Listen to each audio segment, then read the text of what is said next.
Thomas Soto, 6h-9h sur Europe 1. Le débrief de la matinale, les temps forts de ce que vous avez entendu ce matin sur Europe 1. NKM était ce matin mon invité pour l'interview politique d'Europe 1. La vice-présidente déléguée du parti Les Républicains est-elle toujours à sa place au sein de son propre parti ? Eh bien, il semblerait que la liberté de parole de Nathalie Kosciusko-Morizet commence à déranger. Écoutez. J'ose pas le croire.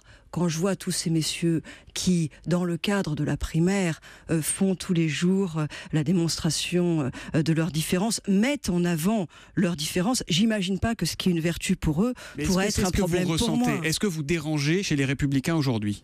Non, j'exprime sur certains sujets une sensibilité qui peut être parfois différente, mais la liberté de parole a toujours fait partie clairement de mes conditions parce que c'est ma façon à moi d'aller vers les Français. Et elle vous fait beaucoup réagir, NKM, sur Twitter notamment. Respect NKM, vos positions sont claires, courageuses et la baffe à Morano honore votre camp, qui n'est pas le mien, précise Lucien Zvenska.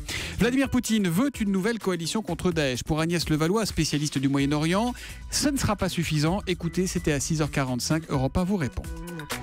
Mais il y a une chose qu'a dit Poutine hier qui est quand même très intéressante. Quand il parle de cette grande coalition pour lutter contre Daesh, il dit qu'il n'est pas question de mettre de troupes au sol.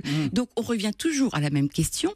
Qui va vraiment lutter contre Daesh ? C'est bien beau de parler d'une grande coalition, mais si personne ne va aller au sol, ça ne servira à rien et Poutine n'aura pas plus de résultats que n'en ont les Occidentaux depuis un an qui frappent Daesh. Europe 1 vous répond tous les matins à 6h45. On l'a appris hier soir, l'eau coule donc sur Mars et les petits hommes verts. Alors est-ce qu'ils existent ?